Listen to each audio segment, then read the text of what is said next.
Hello everyone, I'm Darius and welcome to this video. Today we'll talk about Napoleon and his war against the Third Coalition. September of the 1805. Place Boulogne-sur-Mer. Napoleon massed here a huge army preparing the invasion of England. L'Armée d'Angleterre was 180,000 infantry, 30,000 chivalry and 396 cannons strong, and was at full force, ready to fight and defeat the main enemy of the revolutionary France. But Napoleon will never attack England. This army will crush a different enemy. At the time, England was the richer country in the world, and they used their money to create a third coalition against Napoleon, in order to avoid the invasion of Great Britain. The first member of the coalition will be the Austrian Empire, who claimed to retake control of the states of Central Germany, now allied with Napoleon, and to expand his dominion in northern Italy. The second one will be the Russian Empire. They didn't really care of Napoleon, but England hired their army, yes, they are so rich, so they joined the coalition. The ambitious plan was a continental scale attack. Two main armies would attack France in northern Italy and in central Germany. In the meantime, two other armies would attack Denmark and Naples, allied with France. But it was a too big scale operation. The coordination needed between armies of so many different countries in so long distances was simply impossible at the time. The attacks in Denmark and Naples was useless and badly led. Just the two main fronts had some importance. Austria divided its forces in three armies. The biggest one attacked the Kingdom of Italy. The second one attacked the states of Central Germany, waiting for Russian reinforcements, and the smaller one occupied Tyrol in order to protect the Alpine passes and the communications between the other two. Russia created a single big army, split in three waves, that have to walk for a journey thousands kilometers long in order to join the army of General Mack in central Germany. Obviously it was impossible to keep secret all these movements, so Napoleon understood the plan of his enemies and quickly responded. He sent a French army in Italy in order to join the Kingdom of Italy in the task to keep the main Austrian army busy. In the meantime, he moved the Armée d'Angleterre in the direction of Germany. General Mack had conquered Ulm, and now he is waiting for the Russian army commanded by General Kutuzov. United, the two armies would have been invincible, so Napoleon had to defeat Mack before the arrival of the Russian reinforcements. Napoleon divided the Armée d'Angleterre in 7 corps d'armée, essentially armies of smaller size, each one with infantry, chivalry and cannons, each one completely autonomous from the others.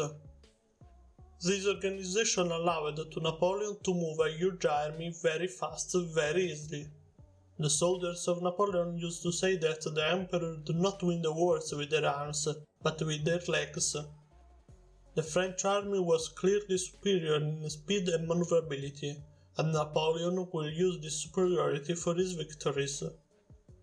The 24th of September, Napoleon moved from Boulogne-sur-Mer, leaving behind just a small force in order to trick the English navy. He arrived to Strasbourg, and here began an encircling maneuver in order to isolate Mack. Some days later, the bigger part of his army was behind Ulm, and the various corps began to advance, besieging the city. Mack resisted because he knew that the Russian army was really near. Together they could break the encircle and defeat Napoleon. He waited, but not a word from Kutuzov. They was late. Well, no, not really. They was perfectly in time, just their time. The Russian Empire used the Julian calendar, that was 10 days late compared with the Gregorian calendar used in the rest of the Europe. When Russians said, for example, that they will arrive the 15th of October, they mean it in the Julian calendar. When the 15th of October came from the Austrian, the Russian army still needed 10 days to arrive, cause for them that day was the 5th of October. What have we said about coordinating a continental-size attack? The 20th of October, Mack was forced to surrender, and during the same days, Murat and his cavalry captured thousands of fleeing enemy soldiers on the way of Vienna. Napoleon took 55,000 prisoners without fight a real battle, a complete triumph. Meanwhile, he formed an alliance with the states of Central Germany who joins the war. In future, he will unite them in the Confederation of the Rhine. This alliance will be crucial for the campaign.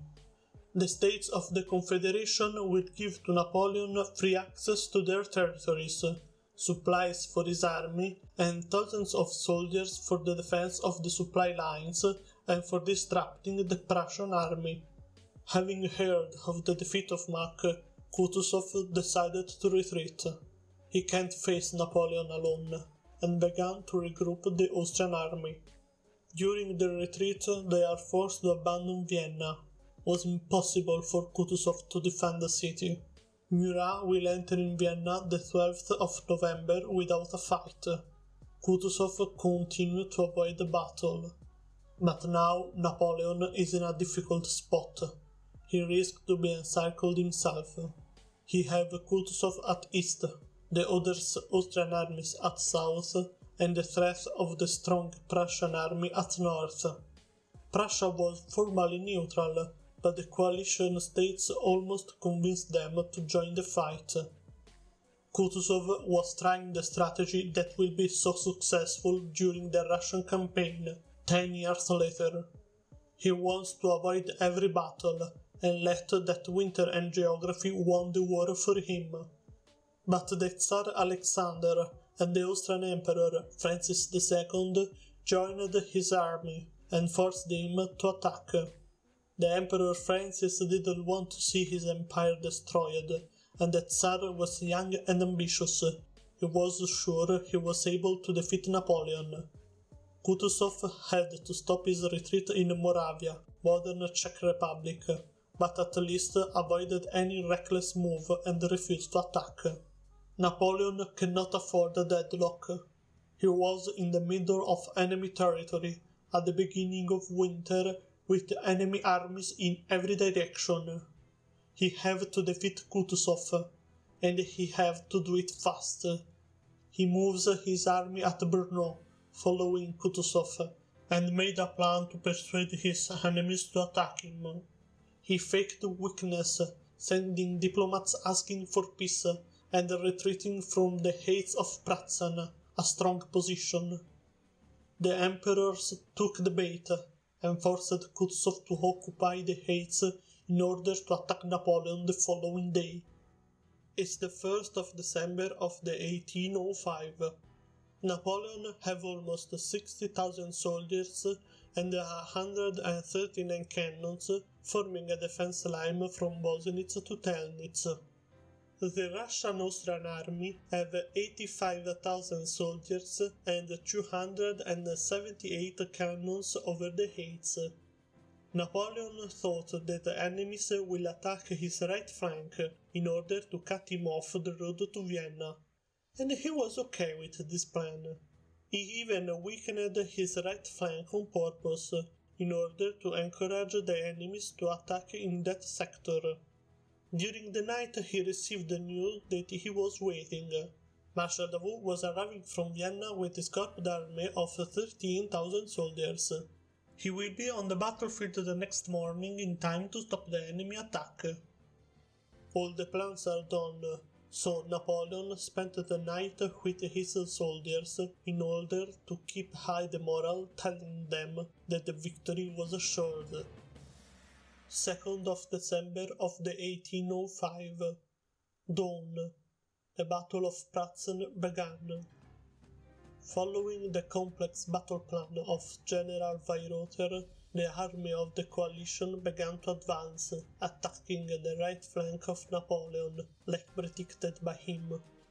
Column after column, the soldiers descended from the heights, crossed the frozen lakes, and attacked the French army, fortified inside the villages of Telnitz and Sokolnitz. A secondary force, led by General Bagration, attacked the northern flank between the villages of Bosenitz and Girzikowitz, but here the French army were in clear advantage, and this side of the battle will have no consequences. Initially, the forces of the coalition had success in the south flank, conquering the villages, but then Marshal Davout arrives with his soldiers after a march of 100 kilometers in 2 days, just in time to stop the advance of the enemy. He retook the villages and defended the position, all like the plan. In order to break through the French lines, Weyrother continued to send troops at the south flank. In late morning, half of the army of the coalition was trapped between the heights, the frozen lakes, and the soldiers of Davout. They were so pressed that just a few of them was able to fight. The others can just wait. The situation was perfect. Napoleon just had to spring the trap. He moved the center of his army up to the heights of Pratzen and attacked the surprised enemies here. Just a few Russian soldiers was defending the heights, and even the Russian Imperial Guard was just able to delay the defeat of some hours. At 2 p.m. the French army conquered the heights and trapped half of the enemy army. The south flank was doomed, and now they attacked from 3 different directions. The only hope that the Austro-Russian soldiers had was to retreat through the frozen lakes. That will crash. Thousands will drown. The battle was a triumph for Napoleon. The following day the Austrian Emperor will surrender, and the myth of Napoleon will begin. But at the same time, the seeds of his defeat are already planted. The 21st of October, Lord Nelson destroyed the French and Spanish fleets at Trafalgar, so the invasion of Great Britain will be impossible for Napoleon. The strongest and richest of his enemies will be simply untouchable. The war of the Third Coalition ends the 4th of December, when France and Austria sign a peace treaty. But England and Russia will continue the war the following year, after Prussia joins the Fourth Coalition. But this will be a story for another day. Thank you for having seen this video. Don't forget to press the like button and write a comment. And remember, history is everywhere. See you soon. Darius off.